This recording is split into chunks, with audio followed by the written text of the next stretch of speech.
तीन बातें।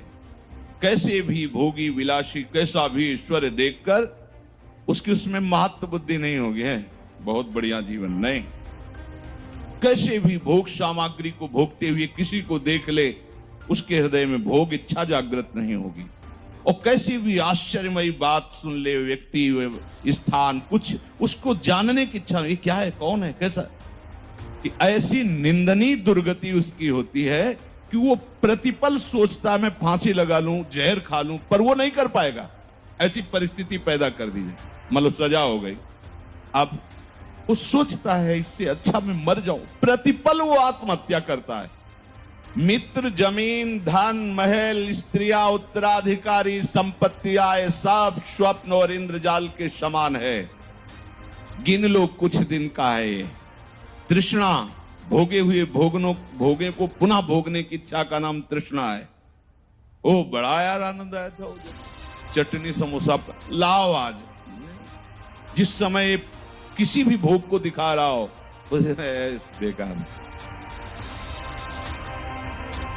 कोई अपने स्वरूप की तरफ देख ही नहीं रहा है, बस शरीरों को देख रहा है, शरीर के भोगों को देख रहा है, शरीर संबंधियों को देख रहा है।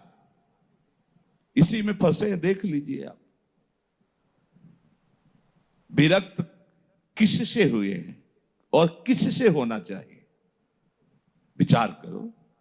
अगर शरीर राग है तो किससे विरक्त हुए? अगर भोगों से राग है तो किससे विरक्त हुए? शरीर संबंधी परिचय में है, अपने हैं, तो फिर वैराग्य किसे कहते हैं? राग रहित किससे हुए? किससे? कपड़े से। भाई कपड़ा परिवर्तन हो गया तो हम वैरागी हो गए क्या? बोले कोई भी अपने स्वरूप की तरफ नहीं देख रहा। कोई बिरला ऐसा होता है जो अंतर्मुख होने, बाहर ही भटक रहा है। उसने ये बोला, उसने ये किया, वो बड़ा अच्छा है, वो बुरा है, ये लाभप्रद है, ये हानिप्रद है, ये अच्छा है, बुरा है। क्या देख रहा है? बाहर मायाकृत।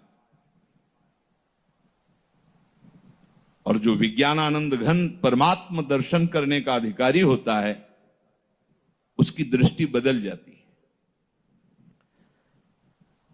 जो महापुरुष स्वयं भगवदानंद में डूबे हुए हैं, वो कह रहे हैं, कस्यापितात धन्यस्य लोक चेष्टावलोकनात् जीवितेच्छा बुभुक्षा च बुभुत्सोपशमं गता। जो उस महाआनंद की प्राप्ति के लिए कदम बढ़ाता है, उसका कैसा बुद्धिबल जागृत होता है। किसी की कितनी भी सुंदर जीवनी देखे वो प्रभावित नहीं होगा, चाहे लौकिक हो चाहे अलौकिक हो। ये भगवत मार्ग के पथिक का कहीं बुद्धि को अधीन नहीं होने देता। हरि गुरु के सिवा कहीं भी बुद्धि को अधीन नहीं होने देगा, क्योंकि जहां गुणों से प्रभावित होगा वहां भी माया होगी, जहां दोषों से द्वेष करेगा वहां भी माया होगी। दोनों को नहीं देखना। किसी के जीने का ढंग रंग देख करके चाहे जितना विलासी हो, कभी उसको आकर्षण नहीं होगा। और सही माने में परमार्थ पथिक की दृष्टि उधर नहीं जाएगी। जीवों को भोग भोगते हुए देख करके भोगने की इच्छा नहीं होगी। यह है इस मार्ग के पथिक की बात। बहुत भोग विलासिता है, बहुत ऐश्वर्य है, बढ़िया, वो देखकर प्रभावित नहीं होगा कि बहुत अच्छे कपड़े हैं, बहुत अच्छी गाड़ी, बहुत अच्छी सब व्यवस्था है, देखो कितने सुंदर। देखने की इच्छा नहीं होगी उसकी, जैसे वमन देखने की इच्छा नहीं होती, वमन। किसी भी जीव को किसी भी भोग को भोगते देख करके इच्छा कब जागृत होती है? भोगे हुए विषय का चिंतन करने पर पुनः भोगने की इच्छा, सुने हुए विषय को भोगने की इच्छा, देखे हुए विषय को भोगने की इच्छा। तो देखे हुए कितना भी विलासी ऐश्वर्यवान या ऐसा सब, बिल्कुल उसकी कोई महत्व बुद्धि नहीं। और भोगते हुए प्राणियों को देखकर बड़ा प्रभाव होता है। जैसे मछली की क्रीड़ा को देखकर शौभरी ऋषि आसक्त हो गए 50 ब्याह किए। जैसे वैश्या का उस पुरुष के साथ विलास देखकर एकांत जंगल में अजामिल का मन हरण हो गया और वो अपने सदाचार को छोड़कर वैश्यागामी बन गया। बहुत से ऐसे प्रसंग हैं। इसलिए शास्त्र निषेध करता है कि किसी भी जीव को ऐसे विषय सेवन करते हुए यदि दृष्टि पड़ जाए तो नेत्र नीचे करके भगवत स्मरण में लग जाओ, दोबारा उधर दृष्टि मत डालना, शास्त्र आज्ञा करता है, बहुत संभाल के। लेकिन यहां कह रहे हैं कि उसके हृदय में इच्छा ही नहीं जागृत होगी भोगते हुए जीवों को देख करके। और कितना भी कैसा भी आश्चर्यमयी बात, आश्चर्यमय पुरुष, आश्चर्यमय दृश्य, उसे जानने की इच्छा नहीं होगी। 3 बातें।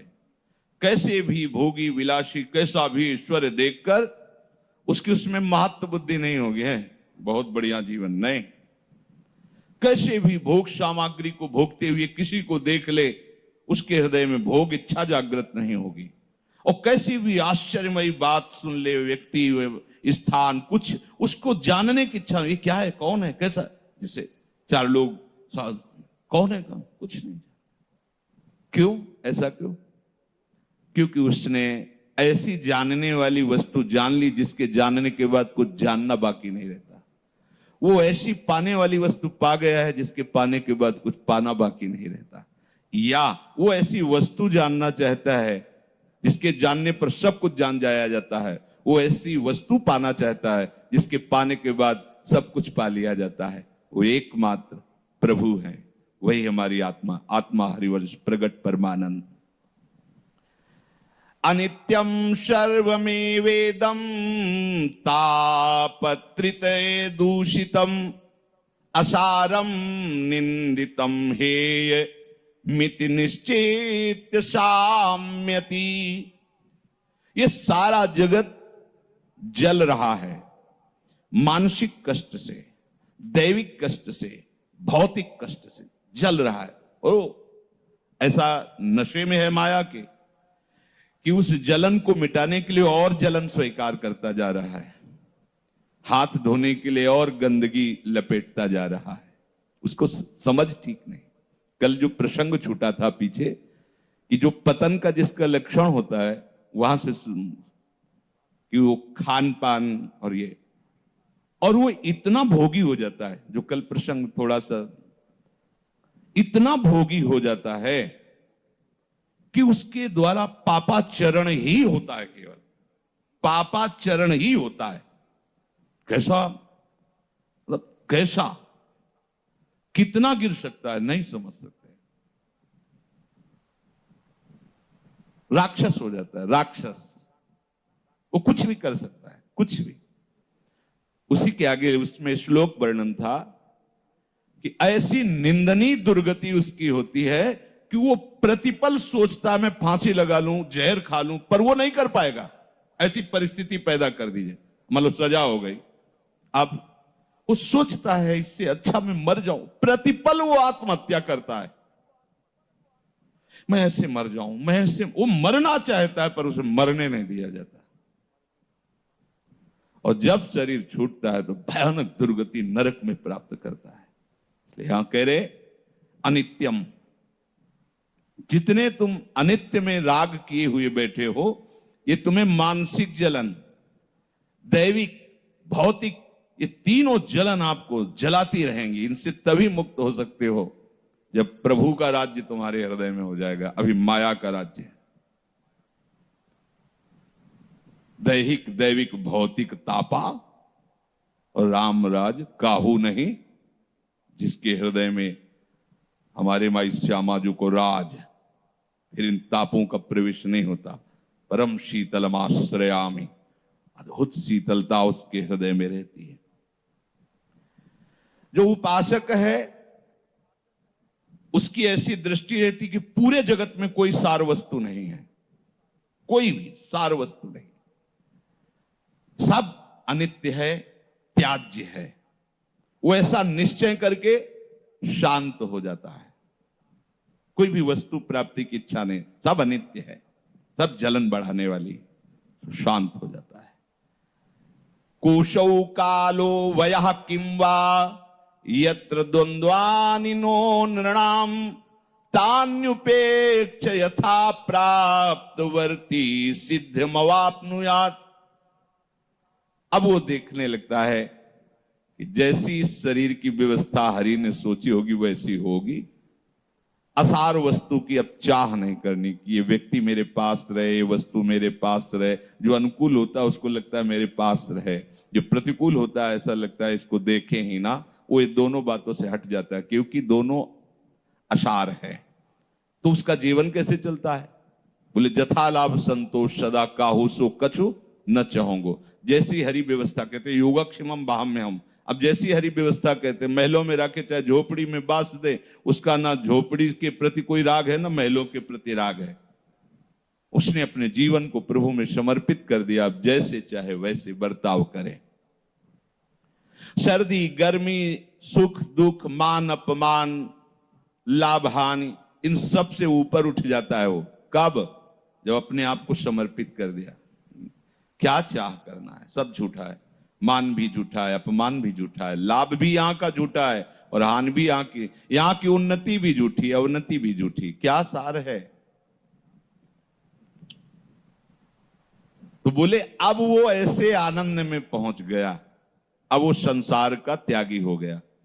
संसार किसे कहते? कह रहे वासना एव संसार इति सर्वा विमुंचता तत्यागो वासना त्यागात स्थिति रद्य यथा तथा। तुम्हारी इच्छा ही संसार है। बोले हमने तो संसार का त्याग कर दिया। किसका? इच्छा रहित हो गए तो संसार के त्यागी हो। अगर इच्छा है तो इच्छा को ही तो संसार कहते हैं। वासना एवं संसार है। अगर वासना तुम्हारे हृदय में है तो तुम संसारी हो, त्यागी नहीं हो, बैरागी नहीं हो, चाहे किसी भी भेष में हो। वासना वासुदेवस्य वासितम भुवनत्रयम सर्वभूत निवासोस्मि वासुदेव नमोस्तुते। अपनी वासना को वहां समर्पित कर दो, क्योंकि उन्हीं की वासना से सब बसा हुआ है, सब में वो बसे हुए हैं, सब उनमें बसे हुए हैं। उन्हीं की वासना रहने दो, अपनी वासना हटा दो। ये जो अपनी इच्छा है, जब तक इच्छा है, छोटी सी छोटी इच्छा, अब सोचो कितनी मस्ती होगी जब कोई इच्छा ही नहीं। आप अनुमान भी नहीं लगा सकते, क्योंकि प्रतिपल इच्छाओं के जाल में बंधे हुए हो। इसलिए इच्छा रहित पुरुष के हृदय की कैसी स्थिति होती है आपको पता नहीं। कैसे तुम्हें जब जीने की इच्छा ही नहीं है तो मृत्यु को भय कैसा है? जब सुख की इच्छा नहीं तो दुख क्या प्रभाव डाल पाएगा? निर्द्वंद्व स्थिति होती। यह किसी साधना से नहीं होती, ये सत्संग से होती है। विचार पूर्वक आप आज से ही सहना शुरू करो, और जब असहनीय होने लगे तो उससे दृष्टा भाव से देखो कि मेरे में तो नहीं ना, अंतःकरण में जलने दो, उसी समय शीतल हो जाएगा, देख लेना। वासना ही संसार है, इसलिए जिसने समस्त वासनाओं का ही त्याग कर दिया उसे ही संसार का त्यागी कहते हैं, और वही परम आनंद को प्राप्त होता है। ये शरीर स्थूल, ये सूक्ष्म, ये कारण सब त्याज्य वस्तु है, क्योंकि मायाकृत है। स्वभाव भी हमारा मायाकृत है, तीनों गुणों के अंतर्गत है। और सूक्ष्म शरीर भी 17 तत्वों से बना हुआ और 5 तत्वों से बना हुआ स्थूल शरीर, ये सब मायाकृत है, मेरा स्वरूप नहीं है।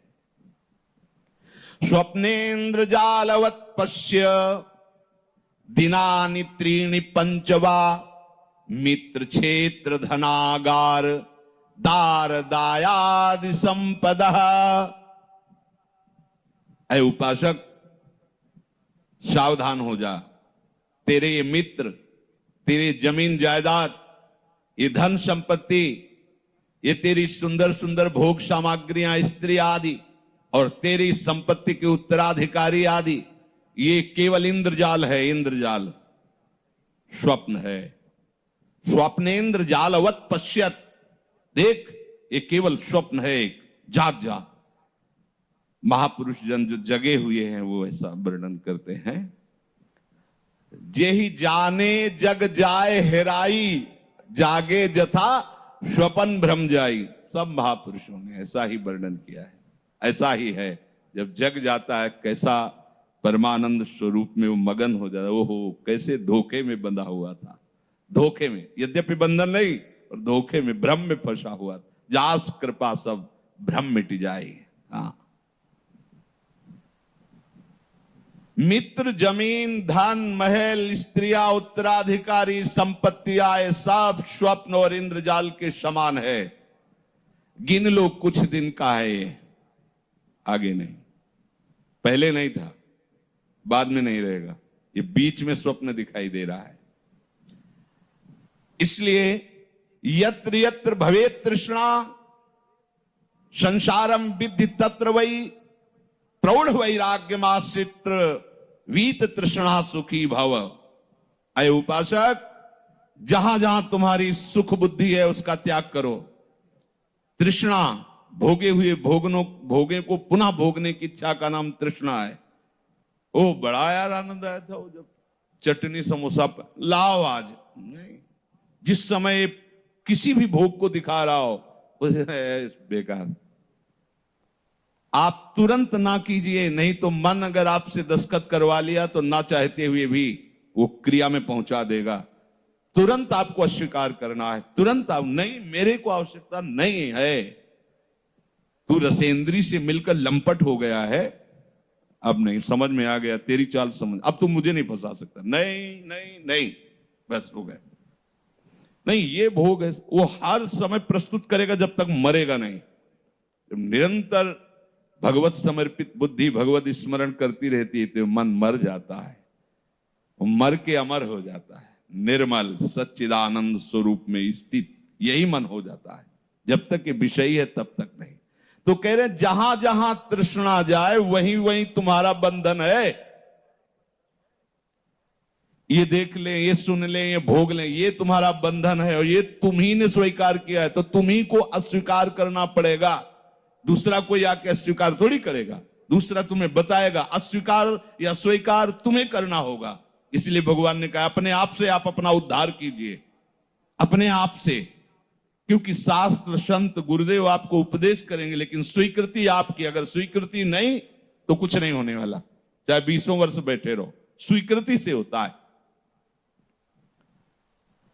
प्रौढ़ वैराग्य का आश्रय लो और जो जो भोग की इच्छा जागृत हो रही उसका त्याग करते जाओ तो परम शांति को प्राप्त हो जाओगे। त्यागात् शांति रनंतरम।